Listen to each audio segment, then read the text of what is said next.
A Pittsburgh business is giving area families a way to connect with local resources and build better connections within the community. I'm Bronte Sorotsky with those details. The 4 states' most watched news starts now. Well, thanks so much for joining us this evening. I'm Mike Mahoney. A Pittsburgh business is getting kids ready to go back to school, and that includes connecting families with local nonprofits. KOAM's Bronte Sorotsky shows us how one Kansas nonprofit is helping at-risk children excel. The first day of school is right around the corner, and one Pittsburgh business is making sure that families are prepared to send their kids back to the classroom. We wanted families to have like a kind of a resource for before they go back to school, but also for the kids to have fun before school starts, because most kids dread going back to school. Rebecca Bales is an intern at the Fun Zone Depot in Pittsburgh and helped organize an event to not only get kids ready for school, but to connect families with area resources and get them more involved in the community. My hope is that it just kind of brings the community more together. Which is why local nonprofits like Big Brothers Big Sisters of Kansas were in attendance. The nonprofit in Crawford County aims to mentor at-risk children in the community with an adult. As we match children in the community that are at risk of possibly becoming part of the juvenile justice system with an adult in the community that is interested in being that mentor for a child. It's something Bales is familiar with herself. They take volunteers in the community to go and help maybe a family who financially can't get their kids out there to do different things, or they may just need some extra help in different situations. Cassidy Owen with Big Brothers Big Sisters in Crawford County says they've already had a good amount of signups at the event. Owen, who is also a big sister, says the experience changed not only her mentee's life, but hers as well. She's much more involved. But it's not just what the kids get out of it, it's what the adults get out of it too. She has taught me more than I would have ever thought somebody could teach me. In Pittsburgh, Bronte Sorotsky, KOAM News. Today, the Pittsburgh Noon Rotary Club hosted their annual school supply drive at Walmart in partnership with the Salvation Army and Pittsburgh schools. There, they collected school supplies and monetary donations to help 4-state kids get the tools they need to last through the entire school year. Organizers say the drive is even more important this year as the kids prepare to return to in-person learning. I believe that there is more of a need. Last year, kids had the opportunity to stay home, and if they chose to do that and remote learn. Now that kids are back in school, they're going to need the papers, the pen, and books and supplies that they need to have a successful school year. And anyone who's still looking to donate can go online to the Pittsburgh Noon Rotary Club's Facebook page, where there will be a link to shop for items on Walmart's website that will be donated to Pittsburgh schools. All right, seemed like a pretty nice day to me as I drove around the 4-state area, but let's talk to the expert meteorologist, Nick Kelly. Nick. It might have looked nice, Mike, but it probably didn't feel nice, especially with summer heat and humidity back in play once again. Throughout the evening, though, in fact, earlier this evening, we had a pretty good looking sunset from 7th and Rangeline. 71 this morning, but we topped out at 91 with dew points back in the upper 60s to lower 70s. It felt like the mid to upper 90s in some spots. That hasn't resulted in any rain or thunderstorms yet as we continue throughout the rest of the night. But I am watching these thunderstorms out west. While those storms in northern Kansas will graze us just to the north, I think there's a chance that some of the storms trying to come out of southwestern Kansas near Dodge City could try to swing in as we head towards sunrise in the morning. So we'll keep an eye on a few of those storms with lows near 75, but we'll have another shot for afternoon storms, some which could be strong. But despite that, Mike, we're going to have hot and humid weather again tomorrow. Highs through 91. We'll break down the storms in detail for tomorrow and the rest of the week here in a bit. Sounds like a plan. Thank you so much, Nick. Officials have identified the body found along Highway 69A in Ottawa County on Thursday. The Ottawa County Sheriff's Office says the body is that of Dale Miner of Miami. Miner's body was discovered by highway workers, but no additional information was released, and officials say the investigation is ongoing. Officials with the Montgomery County Sheriff's Office have released more information following a drowning in the county, including the name of the victim. Just before 7 Friday evening, Thomas Crittenden of Independence, Kansas was on a boat in the Elk City Lake State Park when he jumped into the water and never resurfaced. Several agencies, including area residents with boats, assisted in the search. Around 5:30 this evening, the first responders located Crittenden's body. Across state lines, officials say a 6-year-old boy drowned in the Elk River. According to the Missouri State Highway Patrol, just before 2 p.m. Friday, a 6-year-old from Kansas City waded out into the waters of the Elk River near Knoll and was not able to return to shore. He was taken to Freeman Hospital and pronounced dead Friday afternoon. Former Missouri State Senator and candidate for the 4th Congressional District, Ed Emery, has passed away. According to a release on Emery's Facebook page, he suffered a heart episode while speaking at an event hosted by the Randolph County Republican Women in Moberly on the evening of August 3rd. That release, posted Friday, said that Emery was continuing to recover at University Hospital in Columbia. However, KRCG-TV in Columbia reported this morning that Emery had passed.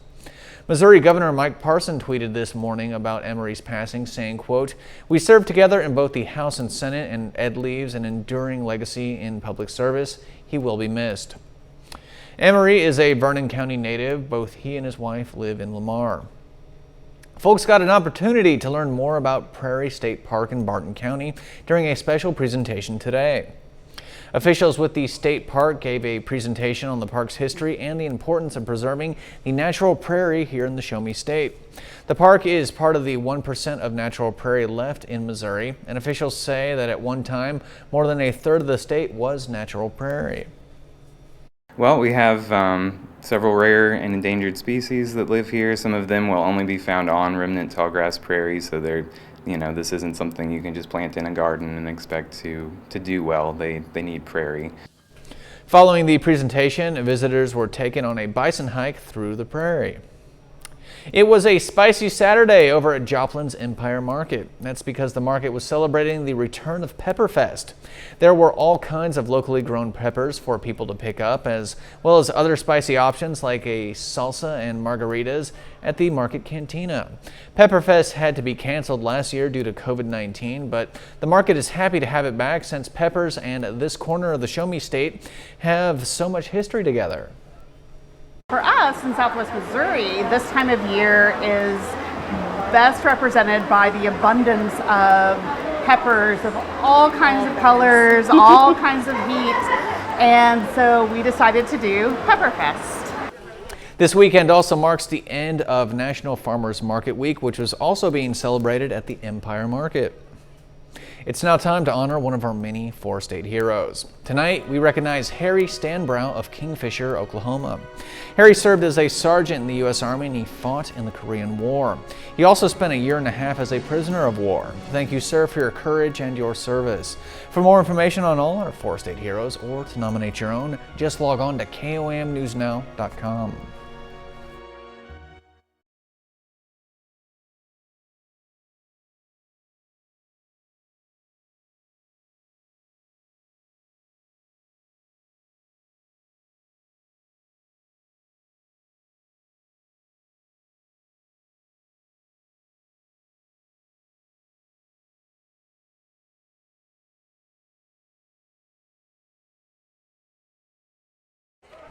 Thanks as always, Nick Kelly. And Nick, I've got a little bit of international weather news here. Hundreds of people fled from the seas of a burning Greek island area on Friday.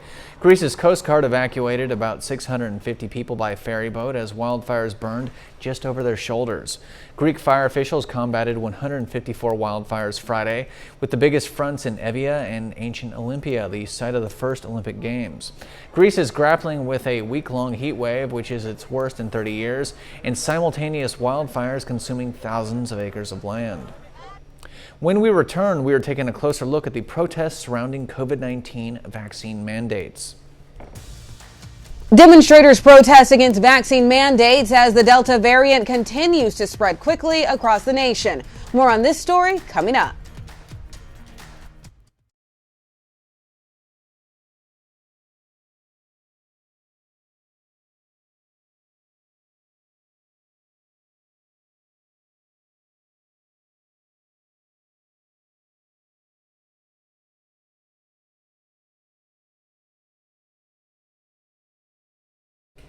Welcome back to your News at 9. As the spread of the Delta variant accelerates, dozens of healthcare workers and students took to the streets to protest potential vaccine mandates. Fox News' Christina Coleman reports. This is our David versus Goliath moment. Protesters gathered for an anti-vaccine mandate rally in Michigan. The demonstration included healthcare workers and students speaking out against potential vaccine mandates. They say they don't believe the government or private institutions have a right to force people to get vaccinated. I now call upon you all to stand up against the follow the science fear mongers. The rally comes as the nation sees a surge in COVID infections due to the Delta variant. At least 166 million Americans are fully vaccinated, and now the Biden administration is reportedly considering withholding federal funds from institutions like long-term care facilities and universities that don't mandate vaccines for employees. I want to thank the local leaders and the private sector leaders who are imposing vaccine requirements. America can beat the Delta variant. About 1/3 of all new COVID cases are in Florida and Texas, but governors in both states are firmly against mask mandates in schools, saying the CDC isn't following the science and that parents are in the best position to decide whether their kids should mask up. As a parent, I would like that choice. Particularly for young kids. Many of these kids, by the way, have recovered from COVID. Despite a recent surge in COVID cases, thousands of bikers are in South Dakota for the annual Sturgis Motorcycle Rally. An estimated 700,000 people are expected to show up to the 10-day event. We're now averaging almost 90,000 new cases every day, up 33% from last week as the Delta variant spreads quickly. In Los Angeles, Christina Coleman, Fox News. An 11-month-old girl with COVID-19 in Houston was airlifted to another hospital 150 miles away due to a lack of bed space. Health officials say 5 major pediatric hospital groups in the region were considered before the flight, but none had beds available to take in the young girl. The situation comes as the COVID-19 Delta variant surges across the Lone Star State, with health officials saying that children are being the most impacted. A vaccine mandate could soon be coming to our military men and women. Defense Secretary Lloyd Austin is looking to invoke the mandate as a way to ensure safety for our soldiers. Fox News' Lauren Blanchard takes a closer look. It's a tall order mandating 1.3 million active duty troops to roll up their sleeves, whether they want to or not. Mr. Secretary, why are you making the COVID vaccine mandatory? Thank you, Press. That'll be all. We're leaving now. We're leaving. Toss out troops who refuse to get it. Defense Secretary Lloyd Austin is expected to ask President Biden to require the entire military be vaccinated. Right now, only FDA-approved vaccines can be enforced. However, a special waiver from the Commander-in-Chief would allow a vaccine under emergency use authorization, like the 3 in the United States, to be non-optional.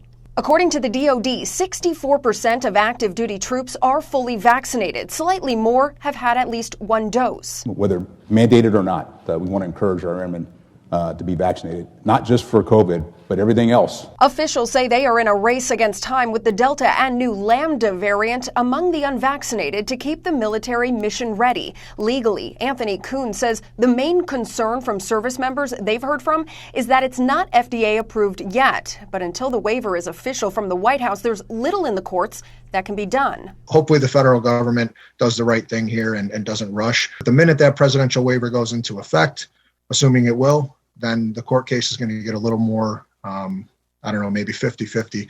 But we expect that the service members will win in federal litigation. Kuhn said after FDA approval, legally it will be trickier, but it is possible. He said first and foremost, service members need to handle the situation calmly with their command, even if they decide to leave the service. In Washington, Lauren Blanchard, Fox News. When we return, things have gone from bad to worse for the governor of the state of New York. Embattled New York Governor Andrew Cuomo is under investigation after an unidentified woman filed a criminal complaint against him. I'm Alex Hogan in New York. I've got the details coming up.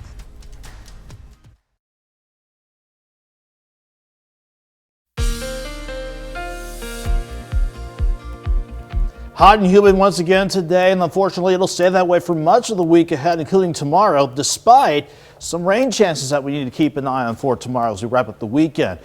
Even though it was hot and humid, at least it looked nice outside. Partly to mostly sunny skies throughout the day, and a nice looking sunset on the tail end of our time lapse of Indigo Sky Casino and Resort outside of Seneca, Missouri. In fact, temperatures, even though we had a nice string of below normal days to start the month out, we went back near 90, certainly upper 80s to near 90 yesterday. And after dropping only to 71 this morning, we hit our high of 91 at Joplin Regional. Everybody else had to make do with lower 90s as well. In fact, let's break down how temperatures fared throughout the course of the area. We started out mild and maybe a few warm spots on the Kansas side close to Chanute, Yates Center, Fredonia, but most of us in the lower 70s to start the day out. Then we started pushing into the mid, if not upper 80s by about the noon hour. Then we saw the heat kick back into gear with plenty of lower 90s in southwestern Missouri, lower to middle 90s, plenty for southeast Kansas and northeast Oklahoma. We'll still drop back into the 70s, this time mid 70s tonight, while I keep an eye on these thunderstorms that have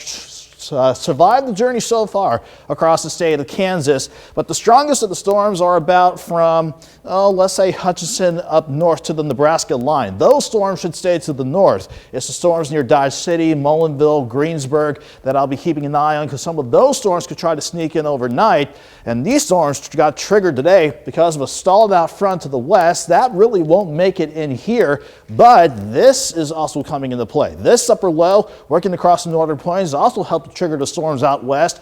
This is what will try to keep some thunderstorm chances in the forecast as we go into tomorrow.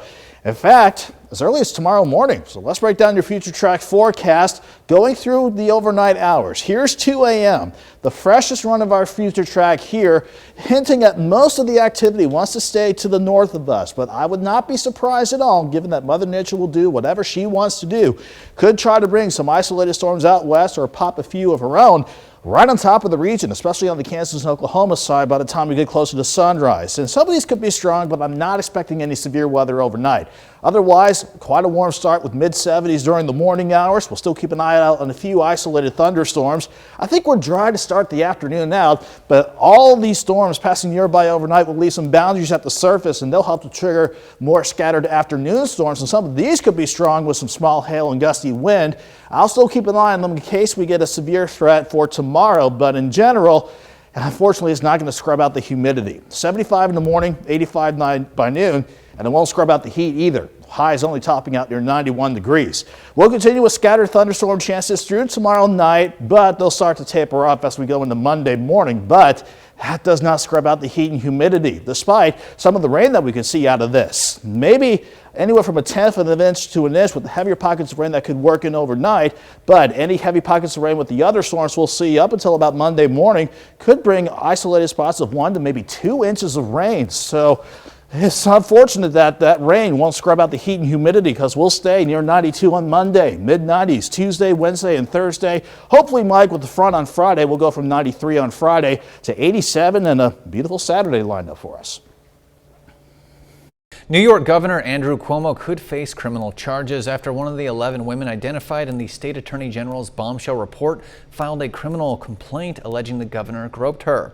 Now the Albany County Sheriff is investigating. Fox News' Alex Hogan has more from New York.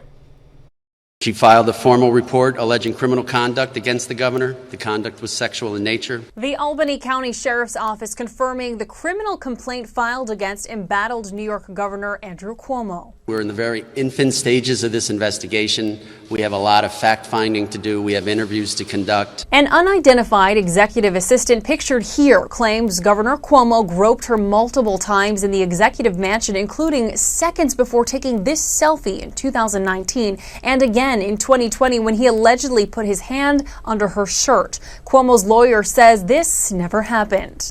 The entrance and exit records and this woman's story, which is stated as fact in the report, is false. Cuomo's attorney speaking out for him on Friday, not only casting doubt on the accuser's stories, but criticizing the Attorney General's report, calling it unfair and one-sided. They claim Governor Cuomo was, quote, ambushed by the report, even though he authorized the investigation. The investigation was conducted to support a predetermined narrative. The Attorney General's report released this week found Governor Cuomo violated state and federal law by harassing 11 women. He hasn't spoken out publicly yet, instead staying put at the governor's mansion in Albany. Photographers capturing him this morning walking his dog. Cuomo's lawyers say he'll soon address the situation. The governor says he will not resign despite over 50 of the state's 62 Democratic county chairs calling on him to do so. In New York, Alex Hogan, Fox News. When we return, we are taking a closer look at the cost of catching COVID-19. And it turns out it is pretty expensive, especially if you get an extreme case or have to stay in the hospital for an extended period. That story and more are next.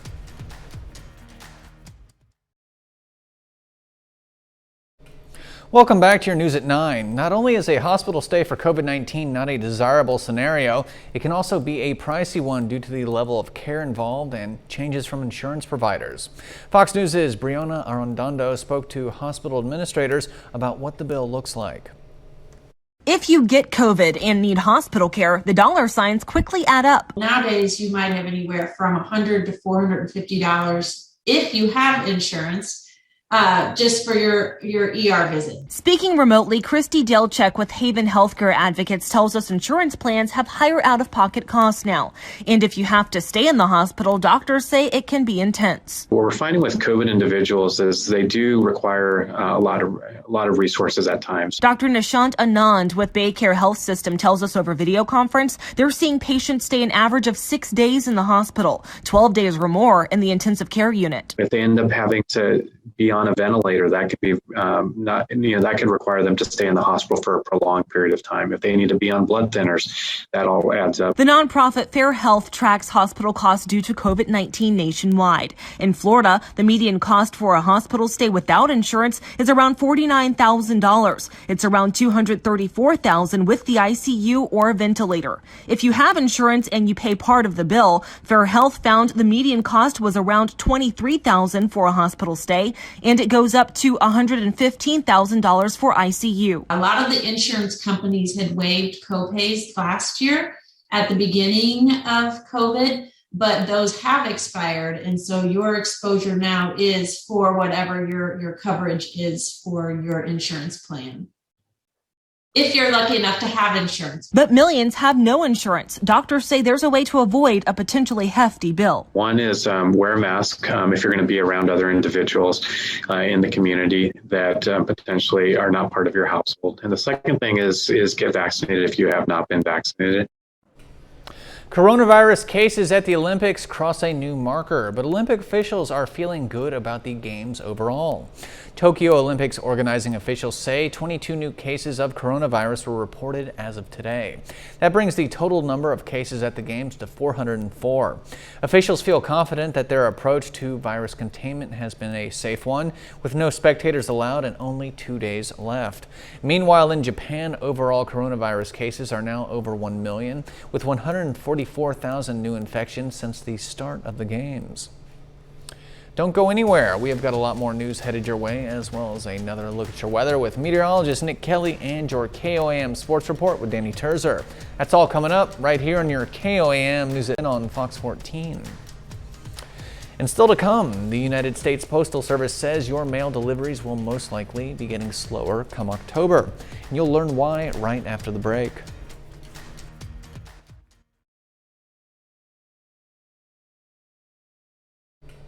The U.S. Senate has voted to advance a $1 trillion infrastructure package, which would be the country's biggest investment to its roads, bridges, airports, and waterways in years. But even as that bill is still under discussion, a much larger proposal by President Biden, which carries a price tag of $3.5 trillion, promises to set off even more intense rounds of debate. Fox News' Chad Pergram has the latest from Capitol Hill. Democrats aim to go it alone, writing a massive $3.5 trillion infrastructure bill, and Republicans are ready to pounce. Senate Budget Committee Chairman Bernie Sanders is drafting the framework for that measure. The size and the scope of Chairman Sanders' socialist shopping list will make every disagreement we've had in landing the infrastructure compromise look like a rounding error. Nothing less than Chairman Sanders' dream shopping list. every American family will know exactly where their senator stands. Big internal fights loom for Democrats with this bill. Liberals hope to stuff into that package a pathway to citizenship for DACA recipients and climate change provisions. The GOP says some of the Democrats' priorities have nothing to do with girders, bridges, and concrete. Some Republicans deliberately slowed down the bipartisan bill to stall Democrats from starting on their own infrastructure bill. There's absolutely no reason for rushing this process and attempting to limit scrutiny of this bill, other than the Democrats' completely artificial, self-imposed, and politically driven timeline. We can get this done the easy way or the hard way. It's in either case, the Senate will stay in session until we finish our work. It's up to my Republican colleagues how long it takes. But finishing the infrastructure bills is a long way off. House Speaker Nancy Pelosi won't commit to recalling the House during the August recess until the Senate deals with both infrastructure bills. Let's see what happens. But I did say that we're going to do this when we can do it all. Finishing the bills is weeks, if not months, away. All 50 Senate Democrats must stick together to thread the needle and avoid a filibuster on the second bill, and House Democrats can only lose 3 of their own before needing help from the other side. There's a running joke in Washington that every week is Infrastructure Week, but not quite yet. The difficulty of passing these bills is precisely why Congress hasn't approved an infrastructure bill in years. On Capitol Hill, Chad Pergram, Fox News. Don't be surprised if mail deliveries become even slower. The United States Postal Service has announced plans to slow down some mail deliveries beginning in October. Under this plan, the delivery will change from existing 1 to 3 day service standard to 1 to 5 days. But the USPS does say more than 60% of first-class mail deliveries will remain unchanged. The U.S. Postal Service saw a loss of $9.2 billion in 2020 alone, and this plan could cut $160 billion from the losses expected over the next decade. Don't go anywhere. We'll be right back with meteorologist Nick Kelly and another look at your weather.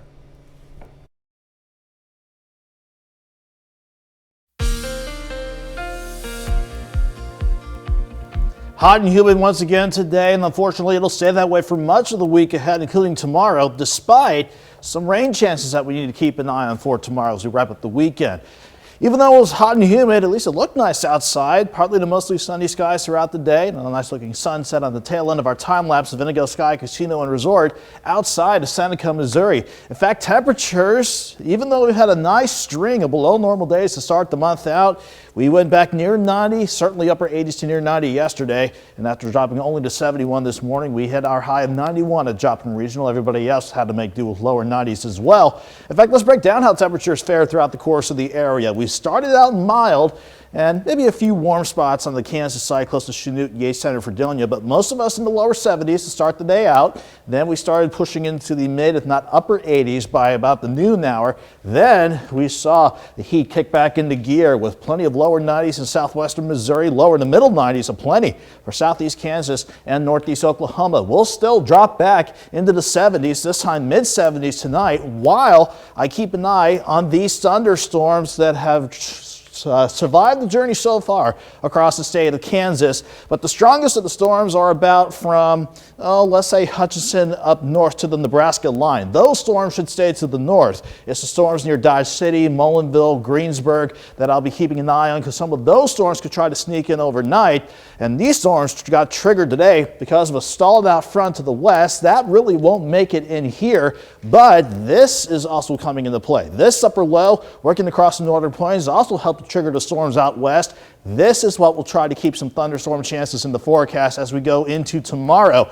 In fact, as early as tomorrow morning. So let's break down your future track forecast going through the overnight hours. Here's 2 a.m. The freshest run of our future track here, hinting at most of the activity wants to stay to the north of us. But I would not be surprised at all, given that Mother Nature will do whatever she wants to do. Could try to bring some isolated storms out west or pop a few of her own. right on top of the region, especially on the Kansas and Oklahoma side by the time we get closer to sunrise. And some of these could be strong, but I'm not expecting any severe weather overnight. Otherwise, quite a warm start with mid-70s during the morning hours. We'll still keep an eye out on a few isolated thunderstorms. I think we're dry to start the afternoon out, but all these storms passing nearby overnight will leave some boundaries at the surface, and they'll help to trigger more scattered afternoon storms. And some of these could be strong with some small hail and gusty wind. I'll still keep an eye on them in case we get a severe threat for tomorrow, but in general, unfortunately, it's not going to scrub out the humidity. 75 in the morning, 85 by noon, and it won't scrub out the heat either. Highs only topping out near 91 degrees. We'll continue with scattered thunderstorm chances through tomorrow night, but they'll start to taper off as we go into Monday morning. But that does not scrub out the heat and humidity, despite some of the rain that we can see out of this. Maybe anywhere from 1/10 of an inch to an inch with the heavier pockets of rain that could work in overnight, but any heavy pockets of rain with the other storms we'll see up until about Monday morning could bring isolated spots of 1 to maybe 2 inches of rain. So it's unfortunate that that rain won't scrub out the heat and humidity, because we'll stay near 92 on Monday, mid-90s Tuesday, Wednesday, and Thursday. Hopefully, Mike, with the front on Friday, we'll go from 93 on Friday to 87, and a beautiful Saturday lined up for us. Well, thanks again, Nick. And hey, stick around, sports fans. You are just 2 minutes away from Danny Terzer and your KOAM News at 9 Sports Report. And Danny has got a ton of cool stuff headed your way, including updates on the Show Me State's 2 professional baseball teams. Cards and Royals highlights and a whole lot more are coming right up.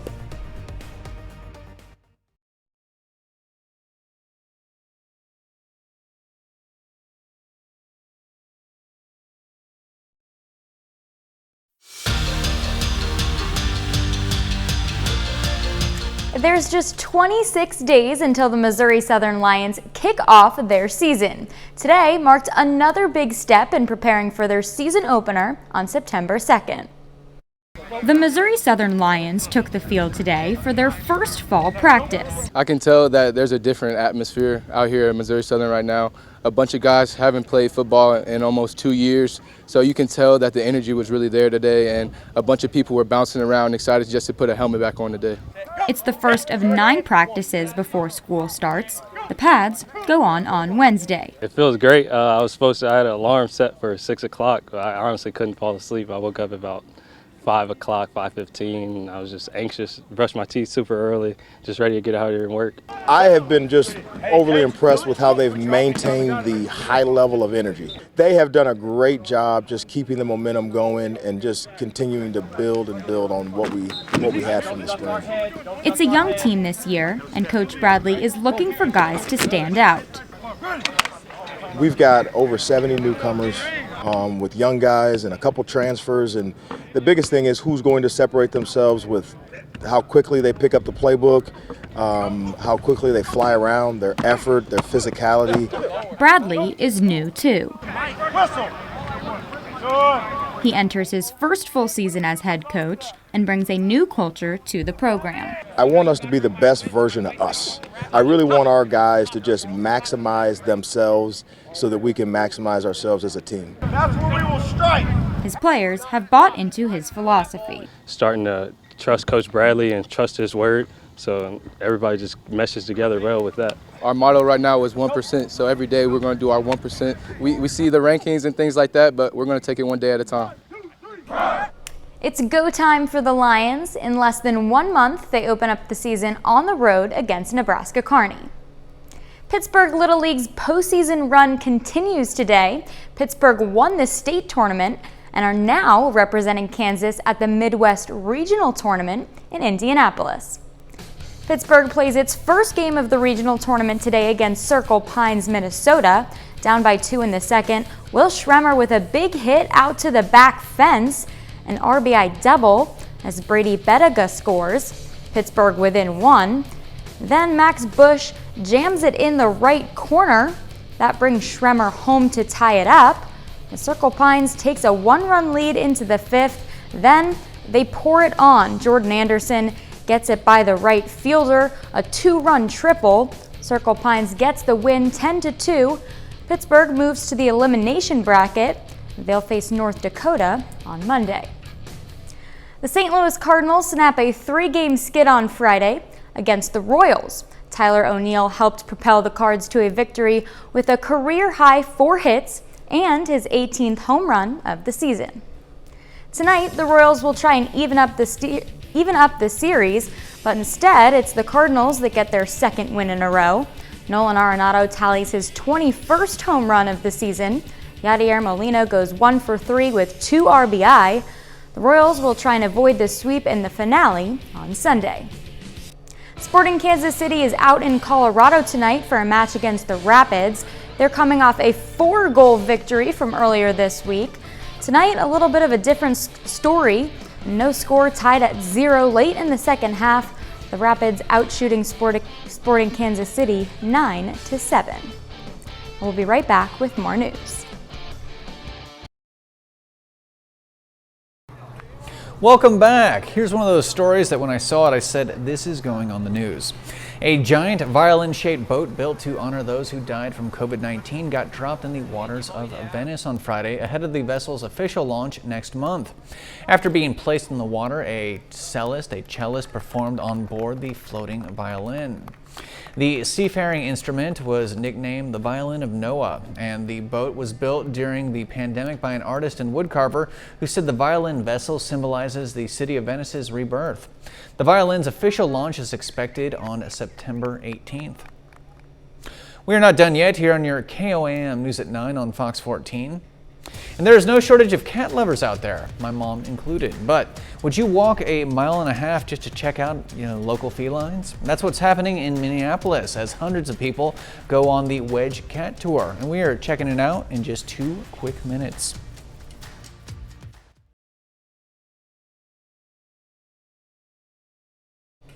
Welcome back. Over in Minnesota, about 300 people laced up their shoes and set off for the 5th annual Wedge Cat Tour. People ventured out around 1.5 miles to check out a variety of cats, and they say it's a dream come true for cat lovers. Fox News' Maury Glover checked out the feline fun.